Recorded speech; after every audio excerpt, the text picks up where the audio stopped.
नमस्कार, मैं राधिका कौशिक और आप देख रहे हैं न्यूज 18 प्राइम। तो आइए करते हैं खबरों की शुरुआत कर्नाटक की लड़ाई के साथ। कर्नाटक की लड़ाई के अंतिम चरण में पहुंचते ही सियासत के सारे रंग सामने आने लगे हैं। मुद्दों को पीछे छोड़ते हुए जीत के लिए कुछ भी करने वाली हकीकत सामने आ रही है। कर्नाटक की जनता का फैसला जो भी हो, लेकिन सियासी मंचों पर अब फेयरवेल देने की बात होने लगी है।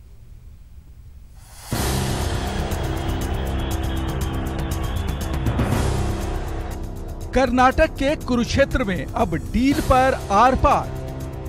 कर्नाटक में किसका फेयरवेल? कठिन होती कर्नाटक की लड़ाई में हर दिन मुद्दे नए ढंग से परिभाषित हो रहे हैं। कर्नाटक के चित्रदुर्ग में बीजेपी के प्रचार की कमान संभाल रहे प्रधानमंत्री ने भ्रष्टाचार का आरोप लगाते हुए जब कांग्रेस को दिल वाली नहीं बल्कि डील वाली पार्टी बताया, तो कांग्रेस ने बीजेपी के 4 साल में हुए घोटालों की याद दिला दी। कांग्रेस पार्टी न दिल वाली है न दलितों वाली है, ये कांग्रेस पार्टी डील वाली है। ये डंडोरा पीट पीट के तो इलेक्शन में वो 4 साल पहले आ गए। उसके बाद किसकी भ्रष्टाचार? नीरव मोदी का भ्रष्टाचार, किसी और का भ्रष्टाचार। उसका रिजल्ट क्या है? कर्नाटक चुनाव की तारीख के नजदीक आने के बाद भी कोई दावे से नहीं कह सकता कि यहाँ किसकी सरकार बनेगी। लेकिन रैली में पीएम ने कर्नाटक की जनता को कांग्रेस को फेयरवेल देने को कहा।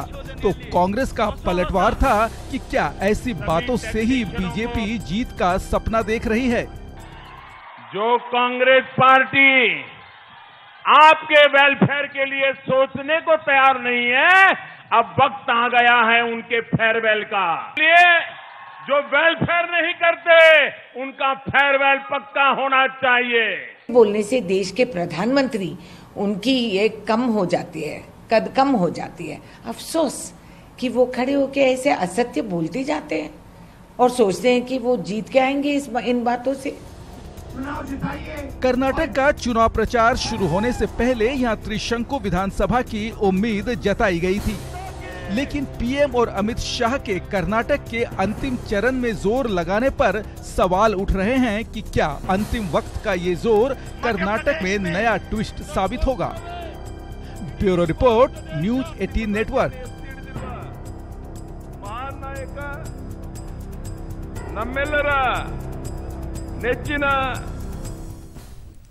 कर्नाटक में भ्रष्टाचार पर छिड़ी जंग के बीच एडीआर की रिपोर्ट में दावा किया गया है कि बीजेपी, कांग्रेस और जेडीएस तीनों ही पार्टियों ने भ्रष्टाचार के आरोपों में घिरे दागी उम्मीदवारों पर जमकर दांव लगाया है। बावजूद इसके भ्रष्टाचार और अपराध से लड़ने के दावे हो रहे हैं, मतलब अब दाग अच्छे हैं।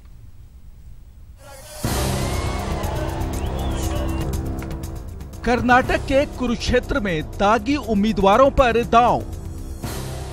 तेरे दागी मेरे दागी, सियासत के ये दाग अच्छे हैं। विकास और रोजगार के मुद्दे से दूर कर्नाटक की चुनावी जंग एक दूसरे पर कीचड़ उछालने पर आ टिकी है, लेकिन भ्रष्टाचार को लेकर बड़े बड़े दावे करने वालों की हकीकत जानकर आप दंग रह जाएंगे। पहले देखिए भ्रष्टाचार पर बीजेपी और कांग्रेस के बीच जुबानी जंग की एक बानगी। कांग्रेस का सी और करप्शन का सी, दोनों के बीच में कोई अब अंतर ही नहीं बचा है। मोदी जी, आप 5 मिनट कब येडी रेड्डी गैंग पर बोलेंगे? आप कब 5 मिनट के लिए भाजपाई भ्रष्टाचार पर बोलेंगे? दोनों ही पार्टियों का दावा है कि उनका दामन साफ है और दूसरे का दागदार। लेकिन सिर्फ बीजेपी और कांग्रेस ने ही नहीं बल्कि जेडीएस ने भी दागियों पर भरोसा किया है। एसोसिएशन फॉर डेमोक्रेटिक रिफॉर्म्स यानी एडीआर के मुताबिक बीजेपी ने 30 दागी उम्मीदवारों पर दांव लगाया है, तो कांग्रेस के 48 दागी उम्मीदवार मैदान में हैं। दागियों पर दांव लगाने में जेडीएस भी पीछे नहीं है, जिसके 17 दागी उम्मीदवार चुनाव में किस्मत आजमा रहे हैं। हालांकि कर्नाटक चुनाव में किस्मत आजमा रहे कुल 2655 उम्मीदवारों में से करीब 340 पर किसी न किसी अपराध का दाग है, यानी कर्नाटक के चुनावी मैदान में करीब 10% दागी उम्मीदवार हैं। अब आपको उन चर्चित दागी उम्मीदवारों के बारे में बताते हैं जिनको लेकर एक दूसरे पर वार और पलटवार हो रहे हैं। विधानसभा में अश्लील वीडियो देखने के आरोपी 2 पूर्व मंत्रियों लक्ष्मण सावादी और सीसी पाटिल को बीजेपी ने टिकट दिया है। वहीं बेलारी के खनन घोटाले के आरोपी रहे जनार्दन रेड्डी के भाई करुणाकर रेड्डी और सोमेश्वर रेड्डी को बीजेपी ने मैदान में उतारा है। रेड्डी बंधुओं के करीबी श्री रामालू, एस फकीरप्पा, टीएच सुरेश बाबू और एक्टर साई कुमार बीजेपी के दागी उम्मीदवारों की लिस्ट में शामिल हैं। वहीं 4 गंभीर धाराओं में केस का आरोप झेल रहे के ईश्वरप्पा की उम्मीदवारी को लेकर बीजेपी पर सवाल उठाए जा रहे हैं। बात कांग्रेस की करें तो भ्रष्टाचार के आरोपों में ईडी के निशाने पर रहे कैबिनेट मंत्री डीके शिव कुमार पर पार्टी ने दांव लगाया है, तो फर्जी बिल मामले के आरोपी एन मुनिरत्ना पर कांग्रेस के दांव लगाने का विरोध पार्टी के अंदर भी हो रहा है। वहीं एसएस मल्लिकार्जुन पर लगे आरोपों को लेकर भी कांग्रेस कटघरे में है।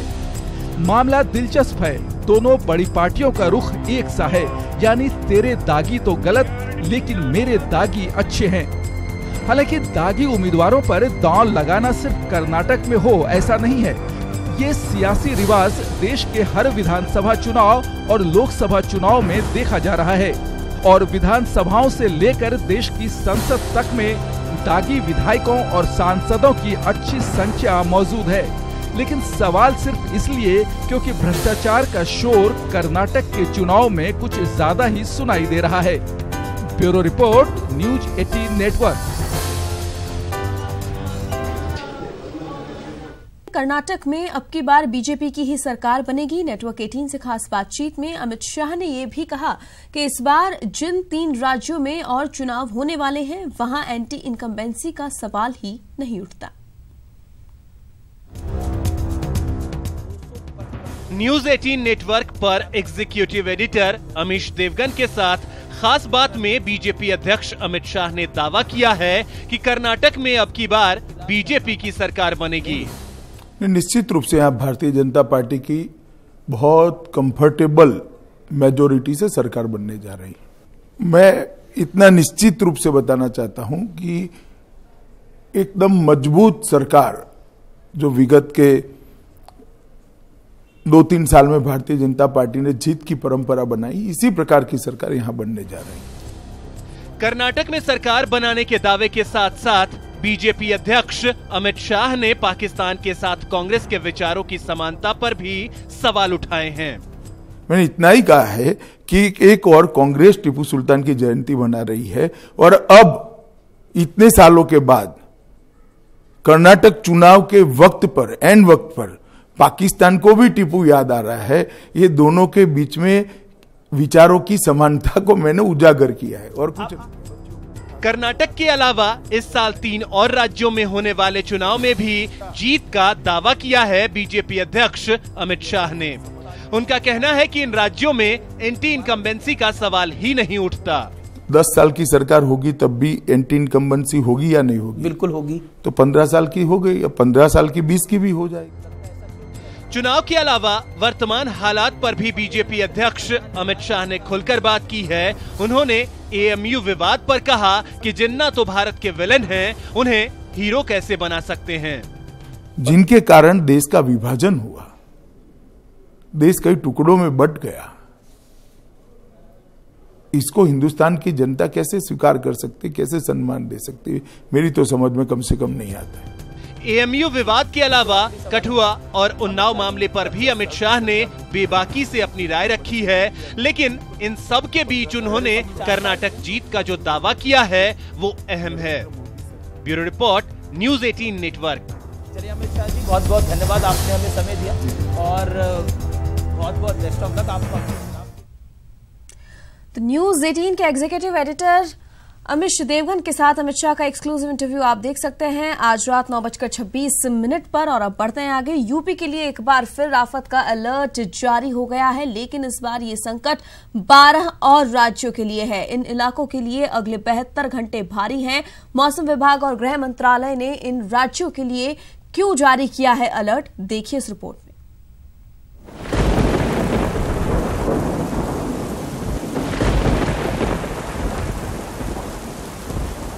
13 राज्यों के लोग सावधान, अगले 72 घंटे तक जरा बच के, क्योंकि फिर है तूफानी आफत का alert.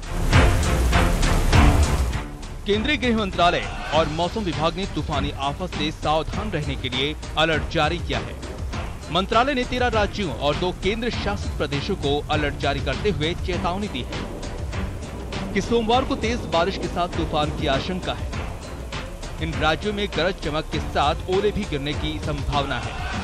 Western Himalayan region, Jammu Kashmir, Himachal Pradesh, Uttarakhand और उसके साथ में जो प्लेन्स हैं, पंजाब, हरियाणा एंड वेस्ट यूपी, यहाँ पर जो पर्वतीय क्षेत्र है वहां पर thunder squall along with hail and जो आपके मैदानी भाग है वहां पर thunderstorms with gusty wind, तेज हवाओं के साथ होने की प्रोबेबिलिटी अगले 3 दिन तक है, 6 तारीख, 7 तारीख और 8 तारीख।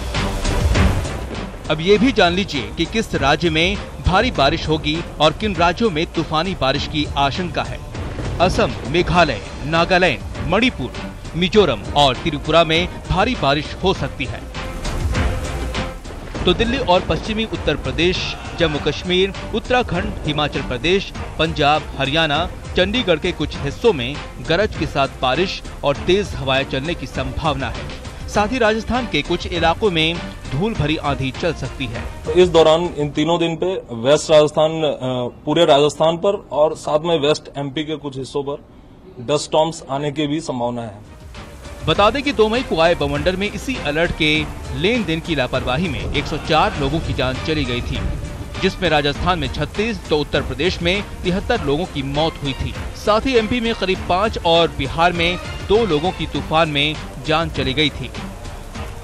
Bureau report, news 18 network.